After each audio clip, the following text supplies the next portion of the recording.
So hey guys, welcome back. This is Anmol Shukla and a very warm welcome to my YouTube channel History with me. So in today's lecture, we're going to talk about models of organizational behavior. एक बहुत important topic, इसलिए यहाँ पर ये हमेशा होता है मेरे साथ. एक बहुत important topic है ये models of organizational behavior. कई बार एग्जाम्स में इससे रिलेटेड काफ़ी चीज़ें आपसे पूछ सकता है, तो इसको मैं मार्क कर देता हूँ आपके लिए ताकि आप इस पर एग्जाम टाइम ज़्यादा ध्यान दे पाओ. ये ज़्यादा इंपॉर्टेंट है. Models of organisational behaviour. So हम बेसिकली 5 मॉडल्स पढ़ेंगे. कितने पढ़ेंगे? 5 मॉडल्स पढ़ेंगे. और जितना मैंने लिखवाया है सिर्फ उतना ही अगर आप पढ़ के जा रहे हो बहुत बढ़िया है. आपको कुछ भी एक्स्ट्रा पढ़ने की जरूरत नहीं पड़ेगी. इस तरीके से नोट्स तैयार किए गए हैं कि आपको कहीं और जाने की कुछ और पढ़ने की जरूरत नहीं है. बट चाहूंगा मैं यही कि if you new to the channel, subscribe and hit the bell icon to get the daily updates. जिस तरीके से आप लगातार अपना प्यार दे रहे हो, सपोर्ट कर रहे हो हर वीडियो को, उसी तरीके से आगे भी अपना साथ और ये जो सपोर्ट आप दे रहे हो, प्यार दे रहे हो, वीडियोस को देते रहिए. अपने फीडबैक देते रहिए. आप जो भी फीडबैक देते हैं उन पर मैं जल्द से जल्द काम करता हूँ, काम करूंगा. मेल पे, टेलीग्राम पे, कहीं पर भी जहां पर भी आप चाहें. इंस्टाग्राम पे फॉलो कर सकते हैं, टेलीग्राम चैनल ज्वाइन कर सकते हैं नोट्स के लिए, या इस बेसिकली स्पेसिफिकली इस प्लेलिस्ट यानी कि ऑर्गेनाइजेशनल बिहेवियर की जितने भी नोट्स हैं वो आपको डिस्क्रिप्शन बॉक्स में मिल जाते हैं, तो उसकी चिंता आपको करने की जरूरत नहीं है. So let's start models of organisational behaviour, जिसमें सबसे पहला मॉडल है ऑटोक्रेटिक मॉडल. दोस्तों ऑटोक्रेटिक मॉडल का मतलब होता है कि सबसे पहले तो it is made up of Greek word. ये ऑटोक्रेटिक वर्ड जो है ये ग्रीक वर्ड से बना है, और इसका मतलब होता है सेल्फ रूल. इसका क्या मतलब होता है? माफ कीजिए, मैं जरा पेन ही बदल देता हूं. इसका मतलब होता है सेल्फ रूल. तो ऑटोक्रेटिक मॉडल एक ग्रीक वर्ड से मिलकर बना है और उसका मतलब होता है सेल्फ रूल, कि भाई एक मालिक और वही क्या कर रहा है, पूरी तरीके से रूल कर रहा है. उसी के ऑर्डर जो है वो सभी एम्प्लॉइज को या सबऑर्डिनेट्स को मानने पड़ रहे हैं. ठीक है. सो वही बात है कि भाई एक बंदा मेन, उसी के हाथ में पावर है, और वो जो बोलेगा, जो ऑर्डर करेगा, वही सबऑर्डिनेट्स एंड एम्प्लॉइज को करना पड़ेगा. This is something you need to keep in your mind. So self rule यही इसी बात से निकला है. So let's understand this. The main structure of this model is power with authority. Authority के साथ पावर भी है आपके पास. तो आप क्या कर रहे हो? बेसिकली ऑर्डर कर पा रहे हो, अपने हिसाब से चीजें कर पा रहे हो कि भाई जो मैं चाहूंगा वही होगा. कंपनी में मेरी डिक्टेटरशिप चलेगी. That whatever I am going to say, whatever I am going to ask, you have to do that. Okay, you are answerable to me, to me and me only. That is what that type of dictatorship is, what autocratic model is all about. So basically the main structure of this model is power तो है with authority. Authority किस चीज की? कि हम order दे पाए, हम अपनी डिक्टेटरशिप कर पाए, जो हम कहें उसी हिसाब से काम हो, अपने हिसाब से वहां पर एम्प्लॉइज काम ना कर रहे हो.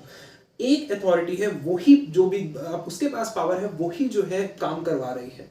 ठीक है. So the main structure of this model is, I hope you got an idea, it's power with authority. बहुत ही सिंपल सी बात है. So basically it gives the owners, जो भी ओनर्स हैं उसको क्या दे देती है? ये पावर दे देती है. ओनर्स को या मैनेजर्स को ये पावर दे देती है टू डिक्टेट, कि वो क्या कर पाए? डिक्टेट कर पाए. And form decisions while making employees ओबे देयर बॉडीज ऑर्डर्स. ठीक है. तो बेसिकली ये ऑटोक्रेटिक मॉडल इस तरीके का मॉडल है जहां पे ऑर्गेनाइजेशन में मैनेजर या किसी इंडिविजुअल, किसी जो भी ओनर है, उसकी डिक्टेटरशिप चलती है. वो जो बोलता है उसी हिसाब से काम हो रहा होता है. ऐसा नहीं होता कि भाई लोग अपने हिसाब से, एम्प्लॉइज अपने हिसाब से, वर्कर्स अपने हिसाब से काम कर रहे हैं.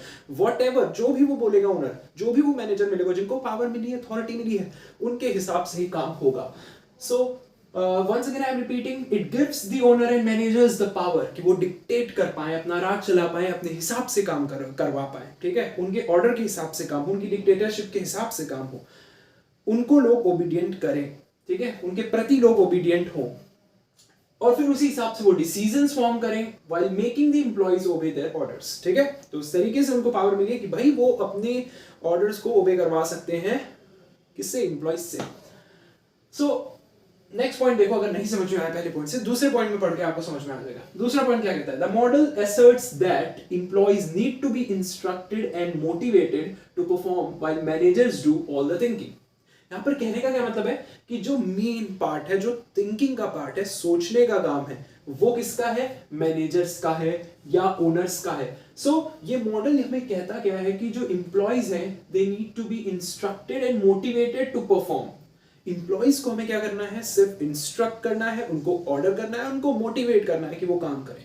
बाकी जो थिंकिंग पार्ट है कि किस तरीके से काम होगा, ये चीज सिर्फ मैनेजर के पास है। सो एक जो बेसिकली जिसके पास पावर है वो ओनर हो सकता है, वो मैनेजर हो सकता है, और यही ऑटोक्रेटिक मॉडल, जहां पे सारी पावर्स, सारी जो ऑर्डर देने की क्षमता है, कैपेबिलिटीज है, वो सिर्फ एक बंदे के हाथ में। डिक्टेटरशिप जो है वो एक बंदे के हाथ में, it can be manager, it can be owner. वो ही अपना काम करवा रहा है एम्प्लॉइज से, मोटिवेट करके करवा सकता है, उनको इंस्ट्रक्ट करके करवा सकता है, but at the end of the day employees को उसकी बात माननी, क्योंकि सारी पावर उस बंदे के पास है। So the model asserts that employees need to be instructed and motivated to perform while managers do all the thinking. So the thinking part वो किसका है, वो मैनेजर्स का है। ग्रेट, तीसरा पॉइंट पढ़ते हैं और अच्छे से समझ आते हैं। यू डू दिस और एल्स, यहां पर मैं अंडरलाइन कर देता हूं, तुम या तो करोगे, नहीं तो ये हो सकता है यू डू दिस और एल्स, कुछ भी कर सकता है मैनेजर या ओनर, उसके हाथ में पावर है। तो भाई तुम काम करो तो करो, नहीं करोगे तो तुम्हें निकाल दिया जाएगा, मे बी तुम्हें फायर कर दिया जाएगा, ठीक है। सो यू डू दिस और एल्स, ये जनरल डिक्टेटरशिप कमांड होता है ऑटोक्रेटिक मॉडल का। इससे क्या कंपनीज ऑटोक्रेटिक मॉडल, आप जितना सोच पा रहे होगे, आप सोच रहे होगे काफी नेगेटिव एस्पेक्ट है इस ऑटोक्रेटिक मॉडल के, but still it is working in many companies like McDonald में ही चल रहा है। They are not doing in their own way. They are not doing things in their own way. Whatever is dictated by the owner, वही वो follow कर रहे हैं। वो एक जो main चीज आ रही है, एक जो main order आ रहा है, जिसको उन्हें obey करना पड़ रहा है employees को, that is only coming by that dictator, ठीक है। So the companies like McDonald, not only McDonald, but big companies like Walmart and Facebook, they always use this type of model, that is autocratic model, जहां पे एक बंदे को power या authority मिल जाएगी। That बंदा कैन बी मैनेजर, दैट बंदा can be owner, and वो अपना काम करवाएगा, ऑर्डर को ओबे करवाएगा, ठीक है। ये पॉइंट रह गए पढ़ते। The management style is formal, तो इस तरीके की जो मैनेजमेंट स्टाइल है डेफिनेटली ये फॉर्मल होगी, एंड एज्यूम्स, और ये एज्यूम करके चलती है that if an employee does not abide they will be punished. ये एज्यूम करके ये चलती है कि भाई अगर एम्प्लॉय फॉलो नहीं करेंगे, ओबे नहीं करेंगे, अगर अबाइड नहीं होंगे to the roles and responsibilities और the orders given by the manager और the owner, then definitely they will be punished. और ये punishment I am not saying कि उनको सूली पर चढ़ा दिया जाएगा, अकॉर्डिंगली ऑर्गेनाइजेशन के फॉर्मल वे के हिसाब से ही उनको परमिशन दी जाएगी। मे बी उनकी सैलरी कट हो सकती है, ये या मे बी उनको फायर कर दिया जाए, ये भी कर दिया जाए, तो उनको वार्निंग लेटर्स दिए जाए, सो उनको पनिश किया जा सकता है इसके लिए डेफिनेटली। सो ये है ऑटोक्रेटिक मॉडल। सर अगर एक लाइन में आप सम अप करना चाहें तो क्या कहेंगे? Okay, so I am going to sum up this autocratic model like this, it's my way, okay.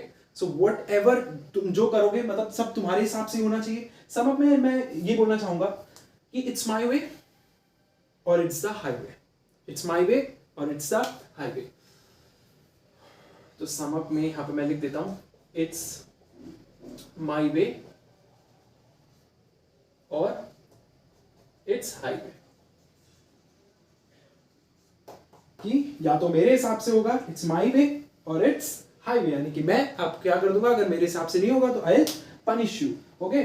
और कुछ भी हो सकता है। So it's my way else और it's the highway.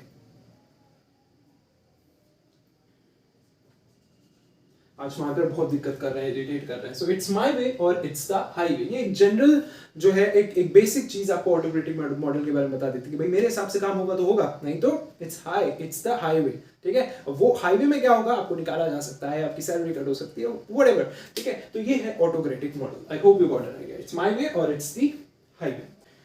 So next जो है वो हम पढ़ने जा रहे हैं कस्टोडियल मॉडल। कस्टोडियल मॉडल क्या होता है? दूसरा मॉडल है। जिस प्रकार से ऑटोक्रेटिक मॉडल में जो डिक्टेटरशिप होती थी, जनरल डिक्टेटरशिप का अगर हम फॉर्म देखें तो था यू डू दिस और एल्स, यानी कि ओबे करो मेरे एक्शंस, नहीं तो ये होगा, नहीं तो आपको पनिश किया जाएगा, नहीं तो आपको निकाल दिया जाएगा, फायर कर दिया जाएगा। कस्टोडियल मेथड में ऐसा नहीं है। जरा पढ़ते हैं।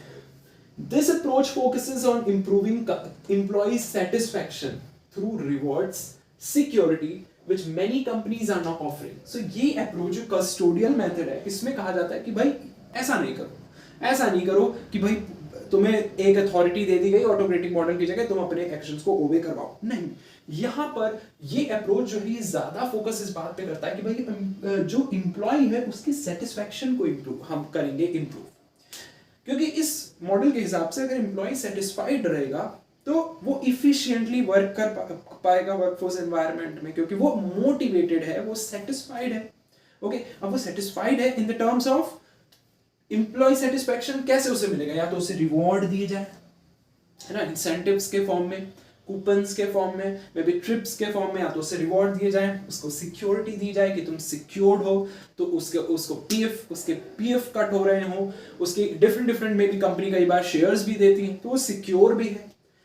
So this approach it basically focuses on कि भाई हम क्या करें, हम कस्टमर से, सी से कस्टोडियल, ऐसे याद रखो, सी से कि भाई कस्टमर के, सॉरी माफ कीजिएगा कस्टमर बोल दिया मैंने, ऐसे मत याद रखो। कस्टोडियल मॉडल का मतलब है कि सीधे सीधे हम एम्प्लॉय के भले के लिए काम कर रहे हैं, हम चाहते हैं कि भाई हम एम्प्लॉय की सेटिस्फैक्शन को इंप्रूव करें, क्योंकि अल्टीमेटली अगर एम्प्लॉय सेटिस्फाइड रहेगा तो डेफिनेटली वो इफिशिएंटली वर्क करेगा। अब हम एम्प्लॉय के सेटिस्फैक्शन के लिए काम कर सकते हैं थ्रू रिवॉर्ड्स, जैसा कि मैंने आपको बताया, we can give them security also, जो कि आजकल बहुत सारी कंपनी ऑफर कर रही है, तो वही लिखा है, many companies are now offering, किस तरीके से कि हाई पे स्केल कर रही है वो, ठीक है, वो रेम्यूनरेशंस दे रही हैं, हेल्थ बेनिफिट्स बहुत ज्यादा मिल रहे हैं, कैप फैसिलिटीज प्रोवाइड की जा रही हैं, फाइनेंशियल पैकेजिंग की जा रही है, और बहुत सारे अदर फॉर्म्स ऑफ इंसेंटिव्स भी दिए जा रहे हैं। तो इस तरीके से ये सारी चीजें प्रोवाइड करके हम कहीं ना कहीं हम एम्प्लॉय को सेटिस्फाइड कर रहे हैं, ताकि एम्प्लॉय इफिशिएंटली तरीके से काम कर पाएंगे ऑर्गेनाइजेशन एंड अल्टीमेटली बेटरमेंट हो ऑर्गेनाइजेशन का। वन सच कंपनी दोस्तों जो है वो टीसीएस है। टीसीएस बहुत सारे हेल्थ बेनिफिट्स दे रही है, ना सिर्फ वो वर्क फ्रॉम होम प्रोवाइड कर रही है, उसने तो ये भी अनाउंस कर दिया कि शायद वो work from home life time रखेगी अपने एम्प्लॉयज के लिए, एंड डेफिनेटली वो बहुत सारे दूसरे हेल्थ बेनिफिट्स और दूसरे बेनिफिट्स भी प्रोवाइड करती है, Tata consultancy services. So one such example हो गया। सो ये कस्टोडियल मॉडल है। कैसे अलग है ऑटोक्रेटिक मॉडल कस्टोडियल मॉडल से? ऑटोक्रेटिक मॉडल में एक जनरल डिक्टेटरशिप रहती है कि भाई यू डू दिस और एल्स, आपके साथ कुछ भी हो सकता है। एक बंदे के हाथ में मैनेजर ओनर हो सकता है, उसके हाथ में अथॉरिटी दे दी जाती है, पावर दे दी जाती है, नाउ वो जो डिक्टेट करेगा उस हिसाब से काम होगा, उसे ओबे करवाना पड़ेगा अपने ऑर्डर्स को, एल्स वो फायर कर सकता है, वो पनिश कर सकता है। That is what the general the general basic thing about autocratic model. On the other hand, we talk about custodial method. इसका प्राइमरी एम जो है, प्राइमरी एम यही है, कस्टमर, रियली सॉरी, बिजनेस पढ़ के कस्टमर आ जाता है दिमाग में, सॉरी। सो कस्टोडियल मॉडल का बेसिक एम जो है वो एम्प्लॉय के सेटिस्फैक्शन के लिए काम करना। एम्प्लॉय अगर सेटिस्फाइड होगा तो मैनेजमेंट इफिशिएंट होगा, ओवरऑल मैनेजमेंट के लिए ये अच्छा है। तो अब एम्प्लॉय को हम ये देखेंगे भाई कि एम्प्लॉय सेटिस्फाइड रहे ज्यादा से ज्यादा। एम्प्लॉय कैसे सेटिस्फाइड रहेगा? When we are going to provide him remunerations, we are going to provide them incentives, we are going to provide them high pay scales और हेल्थ बेनिफिट्स और कैप फैसिलिटीज और financial packaging, different things. So ये हो गया custodial method. So autocratic model, custodial method. अगले 3 methods क्या है वो देखते हैं, पर इनका स्क्रीनशॉट ले लीजिए आप एक बार।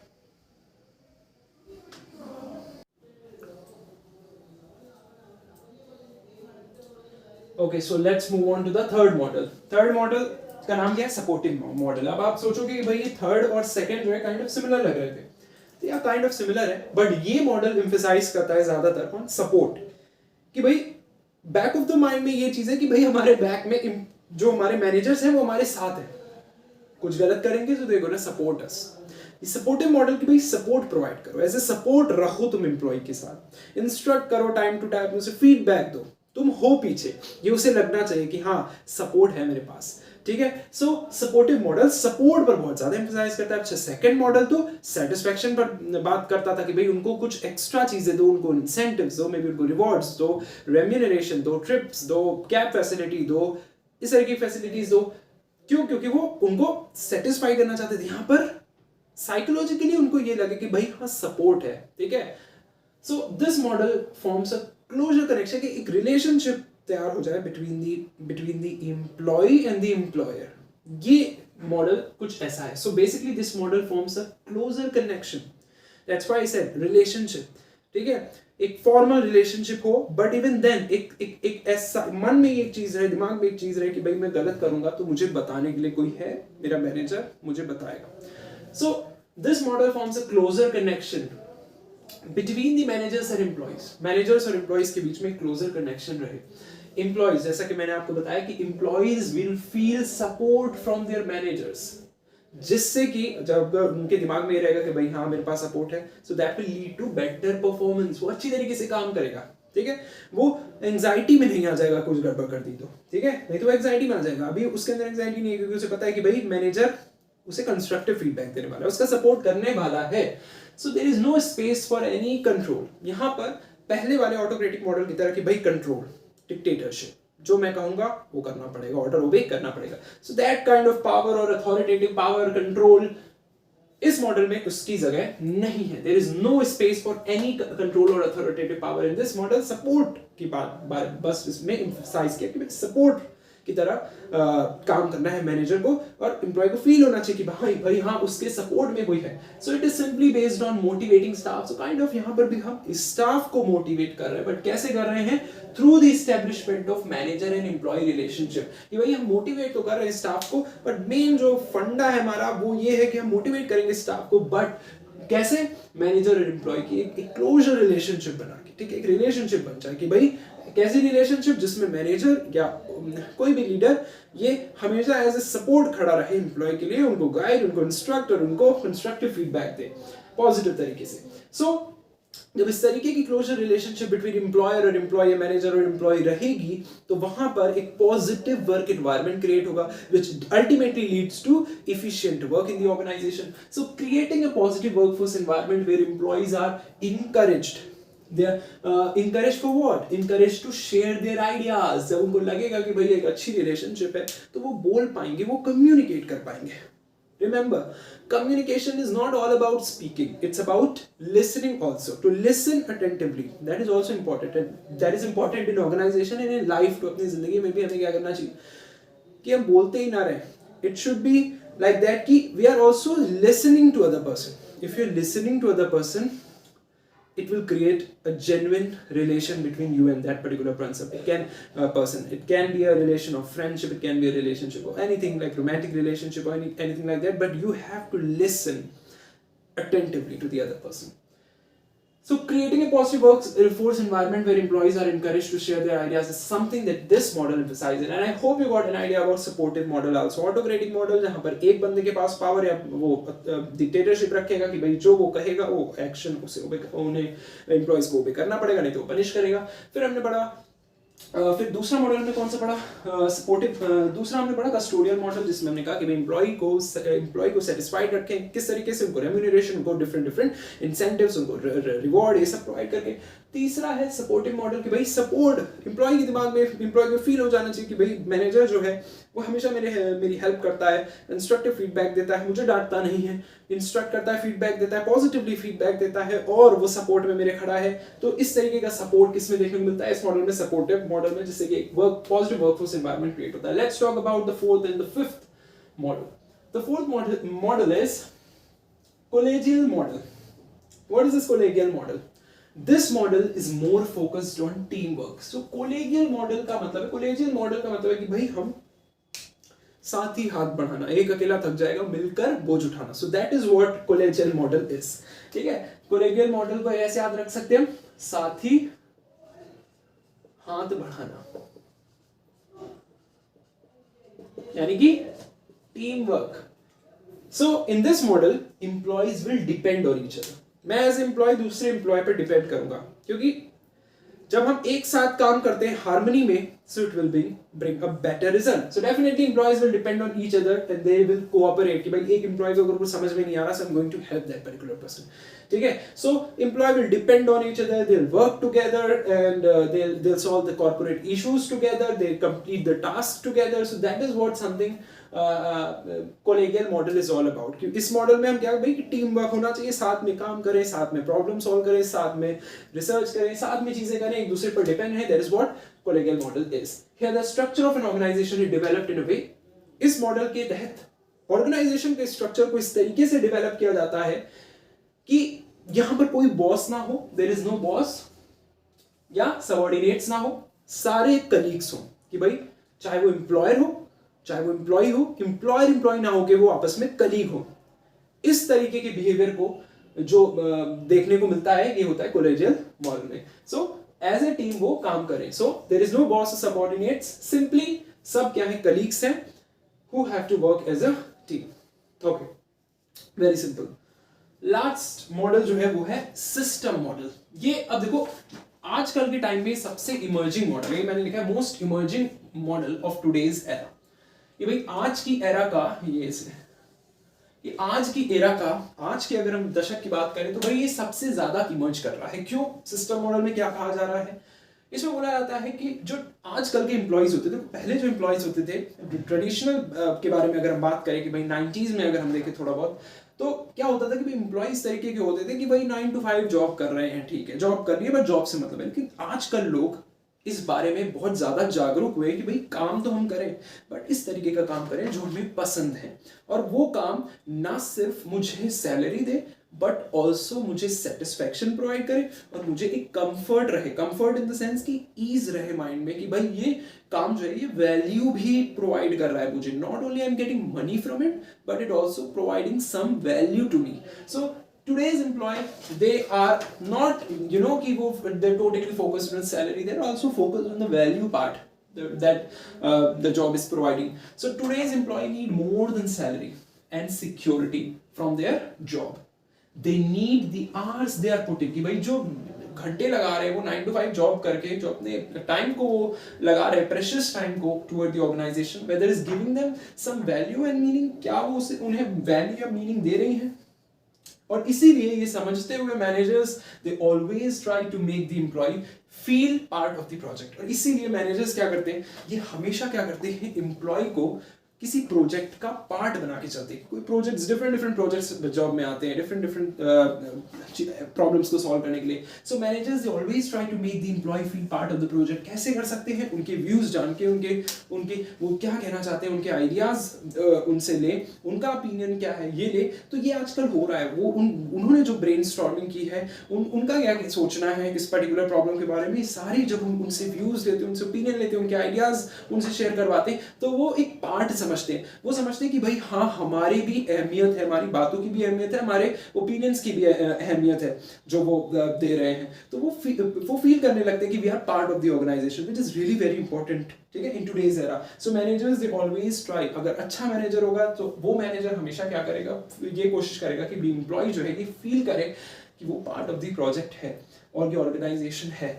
सो इन टर्न एम्प्लॉइज फील, तो इससे क्या होगा, एम्प्लॉय क्या करेंगे, मोर इमोशनली भी वो क्या करेंगे, अटैच होंगे कहीं ना कहीं कंपनी से, प्रोजेक्ट से, सेटिस्फाइड रहेंगे, बिकॉज दे फील कि हाँ भाई उनकी भी इंपॉर्टेंस है. So in turn employees feel more emotionally and psychologically part of the organization. और when they are going to feel कि वो emotionally और psychologically part है organization का, then definitely they are going to be more responsible also for their actions. So ये है system model जो कि most emerging model of today's era, मैं ये कह सकता हूँ.